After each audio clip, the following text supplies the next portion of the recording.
So I saw a Tumblr post that was going around, and the question it was asking is, why didn't the movie Avatar have any cultural impact? It's a good question, actually. And I thought I'd just do a kind of rambly video to answer it. So I think I can answer it. And I honestly need a break from the wife and kids. Everyone's like, you're on holiday, you should take a break from making videos. Yeah, you don't understand. This is me taking a break. Like, when you're a father and a husband, you'll understand. Anyway, so this is interesting because I've thought about this quite a lot. Not Avatar particularly, but what makes a film great? And the thing that makes a film great is whether it answers a philosophical question or not, or at least poses one and gets you thinking about it. And this, honestly, is why Prometheus is actually not as bad as I feel it is. And I've actually struggled with the film Prometheus quite a lot. I mean, you can use almost any example. Any example of a great film is a film that answers or poses at least a philosophical question. I mean, think about Fight Club. You know, should we burn it all down? Should we become anarchists? Fight Club is becoming more and more relevant as more and more men become disaffected with modern life, and rightfully so. Think about the Aliens franchise. The first Alien was really just a monster movie in space. Good film, I enjoyed it, but it wasn't nearly as good as what came after it. The only thing that was really great about Alien was the jockey. The question of what was this? And it was expanded on a really, really good way, actually. And then you had Aliens, which was just, I mean, honestly, it was an action film, but it was really well done, and it was a really great example of how camaraderie should be done in movies. But when you get to Prometheus, it's actually trying to pose a question. Who created us? And it's a good question. It makes for an interesting film. Ridley Scott keeps buggering it up, but in a way that's not unbearable. And what he did with Covenant wasn't awful either. The ideas behind it are actually pretty sound. The execution is what the problem is. But he is getting old, I suppose. You can't ask everything. But the point is, these films have more of a cultural impact than something like Avatar because they actually meant something. Like Avatar, it made something like $2.7 billion. Unbelievable. It's like the highest grossing film of all time because it was a technical tour de force. It was an incredibly detailed and vibrant world. But if you think about the plot of the story, I mean, everyone was complaining it was it Dances with Wolves and Fern Gully. I only saw Avatar once years ago, and I can barely remember the plot because I just didn't give a shit, and I don't really care that much about special effects. So I was watching Avatar and getting nothing out of it. It was cliche after cliche after cliche. It didn't really do anything. But the worst part about Avatar is it actually did have the potential to do something, because Avatar is essentially what's known as a Melian dialogue. For anyone who doesn't know, this is an event from the Peloponnesian War that Thucydides documented about how Athens, an empire at the time, took the island of Melos from Sparta, and what happened. And it's actually kind of harrowing, because the Melians, being Spartans, could do nothing. They only had like something like 500 men on the island. The Athenians turn up with their army, 10,000 men. The force is overwhelming. And so the discussion between the Melians and the Athenians went through a series of arguments, and at the end of it, it all boiled down to the Athenians saying just one thing: the strong do what they can, and the weak suffer what they must. It didn't matter what arguments the Melians made. It didn't matter what appeals to morality they made, or fairness, or future consequences, because right here and right now, they had something the Athenians wanted. And so when it came down to it, the Athenians essentially genocided the island and colonized it for themselves, killing the men and enslaving the women and children, because they could. And that could have been the point behind Avatar, except it was just so ham-fistedly done, it was a completely wasted opportunity. And so all it was basically, I mean, do they even have virtual reality movies yet? I assume that they do, I don't really follow it. But Avatar strikes me as the sort of thing that should have been a VR movie. So you could have looked around in your VR headset and examined the beautiful scenery while the pointless story was going on. Because let's be honest, no one gave a shit about the story. That's why it had, as this Tumblr post said, no cultural impact whatsoever. Compare it to a movie like V for Vendetta. V for Vendetta had a huge amount of cultural impact, and still does today. There are still anarchists and anti-capitalists running around spending all this money for Guy Fawkes masks that are produced in Thailand or China en masse by people in sweatshops, where they prop up capitalism in order to try and oppose capitalism. And this is a great example because of the line, ideas are bulletproof. That's a good point. They are bulletproof. Ideas are essentially eternal. There's a reason that V for Vendetta echoes in popular culture. Because again, like Fight Club, it's very much anti-establishment. The whole point with anti-establishment films, and the reason they resonate, is because they're speaking to a reality in society that is not being addressed. There are people who want their concerns actually considered by the current, I suppose you could call them cultural elite, and they're not being addressed. And this is why these things matter. You have to listen to what you could effectively call the underground, the disenfranchised voices. And this all ties back to what's going on in modern societies right now. It really worries me that there are so many people who are so quick to call myself, Paul Joseph Watson, Count Dankula and Milo alt-right. I saw a piece in The Economist today saying that UKIP was taking on a nastier form. And they were citing Jared Batten's speech. I'll leave a link in the description if you haven't watched it. Good speech. Everything in it is true. Because he is addressing something that is real. And instead of going through pop culture, he's going through politics. He's just addressing it outright. And they're freaking out. But like I said, going back to the films, the reason these films resonate is because they're speaking to problems in society that just aren't being addressed. The undercurrent of discontent that needs to be considered, no matter how unpalatable it is, no matter how unpleasant, and no matter how difficult a question it raises.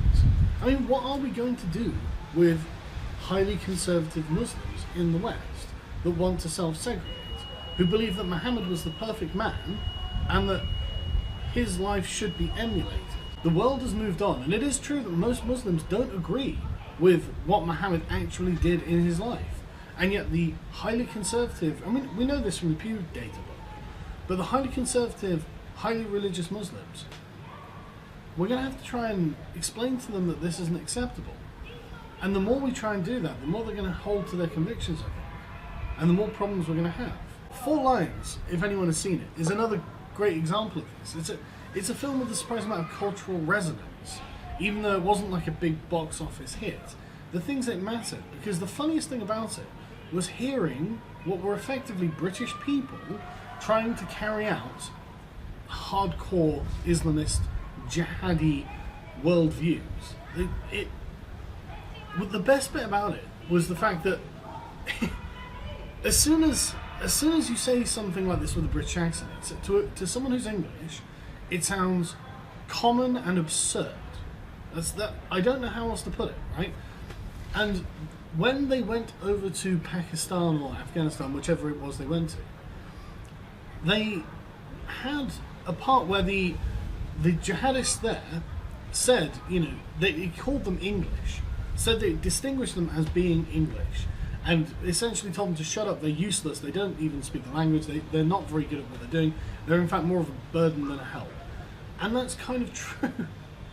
And that speaks to a reality. It doesn't make sense for people living in a free country to try and overthrow the existing order. It's obviously ideological, it's obviously not because Muslims are being oppressed, and that's something true that is spoken to within that film. And the ridiculousness when they're sitting in the cafe at the end and the guy, he says something like, I don't want to blow myself up in a boots. Because it doesn't matter. There's no cultural significance to Boots or W.H. Smith's or something like that. These are just shops. Nobody gives a shit. They don't matter. These are not the things that matter. And so the whole idea of being a jihadi, it becomes kind of silly. And that's what the film's telling you. And this matters. These are real issues that are going on that like real people are struggling with, and they don't really know what to do about. And so when you produce a film like Avatar that has essentially no real message, and it's all done ham-fistedly, and it's just a mishmash of other films, doesn't even need to exist, the world's most predictable plot, you've really missed a trick here. And it's genuinely amazing. It was James Cameron who did it, wasn't it? So genuinely amazing that James Cameron, who I really respect as a filmmaker, not that I'm some sort of film expert, but I've watched a lot of his films and they've always been good. It's amazing how he really missed the trick there, because he knows that the thing that makes a great film is a philosophical hook. something to tease your mind, to get you thinking about the film after the film has finished. And so I'm amazed that he fucked that one up with Avatar. And it, like this Tumblr post saying, it's incredible how it's just a shooting star that then petered out and no one remembers afterwards. No one gives a shit about it. I suppose the thing that really annoyed me about Avatar is the fact that it would be really good to present the concept of Emilian dialogue in a way that people can understand just how cruel power can be, how unfair it is. As soon as you have, how it is the ultimate decider, it really is. I mean, when you're watching Starship Troopers, and I watch it fairly regularly, and that video's coming, I fucking promise you, and it's going to be better than PewDiePie's. Although I have to say, I'd give PewDiePie a good 8 out of 10 there. It really was not a bad effort at all for PewDiePie. I mean, you know, but one of the things that Radchek is saying, that Force is the ultimate decider, well, he is correct on that. And that's what Emilian dialogue shows you. It's a demonstration that after every argument has been made, it really does come down to who is stronger.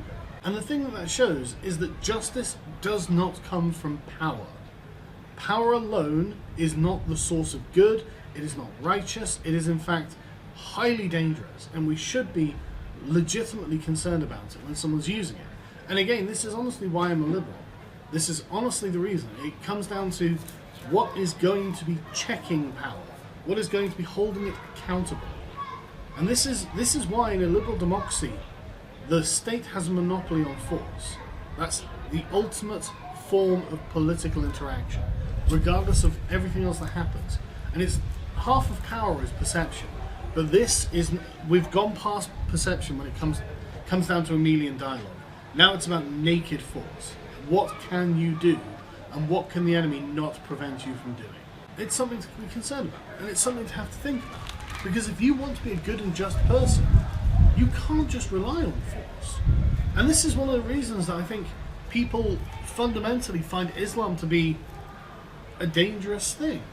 Because Islam really respects force. It respects strength. It expects strength. It doesn't care. If you are not strong enough, it will treat you like a second-class citizen. And if you are stronger, then there is a contingent of Muslims in Islam who claim to be oppressed because you are more powerful than them. We have to remain more powerful than Islam. It's the only way we're going to be able to exist as we want to exist without being oppressed ourselves. Because ultimately, there is no justice from power. And this could have really been shown in Avatar. It could have been shown very well. It could have been delivered in a way that was impactful, powerful in and of itself, and got the message across that just because you are stronger than someone does not mean you should do something, even if it is within your power to do so. The rights of the person that you have power over also matter. And it's not even that it's not even their rights. It's about considering yourself a peer of the person, of whatever it is, a group, person, whatever, any organization. It's about showing that you are not drunk with your own strength, and that you will actually consider and deal justly with others. And one of the things I think that people really hate the social justice warriors for the most, I know I do, and I think a lot of people do, is that they have no conception of this. They think it's justified to do whatever they can do to you because they can do it, and they don't like you. They find whatever justification they use, you're a misogynist or a racist or homophobe, whatever it is, that's good enough. And as soon as anything can be done to you, it should be done to you. And that's a cruel world you're making. It's a world that when it comes back, and it has done recently with the whole pedo joke gate, I don't even know what it is, but for anyone who hasn't been following, there have been a lot of social justice warriors who have had a lot of tweets dug up where they're making jokes about paedophilia. And suddenly it's not fucking funny. Suddenly these 8-year-old, 10-year-old jokes on Twitter don't look very good to companies like Disney. I would say, well, hell yeah, they're just jokes. But I can see why right-wing activists, people like Mike Cernovich, Paul Joseph Watson. I can see why these people are saying, well, you know what, get fucked. And I can see why right-wing activists like Paul Joseph Watson, Mike Cernovich, and various others are using these to get people fired. People like James Gunn, and I'm sure they're going after other people. Because why shouldn't they? That was exactly the table that was laid out. These were the rules of the game. This is the chessboard that's been made. And now they're playing the game against the social justice warriors, and they've got no defense. All they can say, as Patrick Klepek said, I can't remember exactly how he phrased it, but something like, he's weaponizing left-wing morality against us. And it's like, yes, Patrick, yes, you made this way. You did this. You and your goddamn Twitter witch hunts. Digging up, oh, look, he made a racist joke 10 years ago. Fire this man. Now the shoe's on the other foot.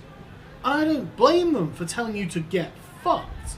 I don't blame them for using your dirty weapons against you. Stab you in the heart and get you fired. Why shouldn't they? You would do it to them in a heartbeat and you would feel morally justified. You have absolutely no fucking leg to stand on here. And this happens because you wanted this. You fucking selfish idiots. You've got no concept of justice, which is ironic given how you call yourselves social justice warriors. So to tie this back into the theme of the video, I suppose, this is the lesson that was missed in Avatar. This is what could have made Avatar a genuine classic. It could have been teaching you that justice does not come from strength. Generally, only injustice comes from strength. The ability to deal with someone else as you please, regardless of how it affects them, turns you into a bad person. Because power does corrupt. And absolute power probably does corrupt absolutely. And this is the lesson that they're learning. So to all the social justice warriors out there, I hope you don't have pedo jokes in your timelines, and I hope you don't have a job where you might have to deal with people who care about children. Because if you do, I will not shed one fucking tear for you. You made this bed, now you can get fucked in it.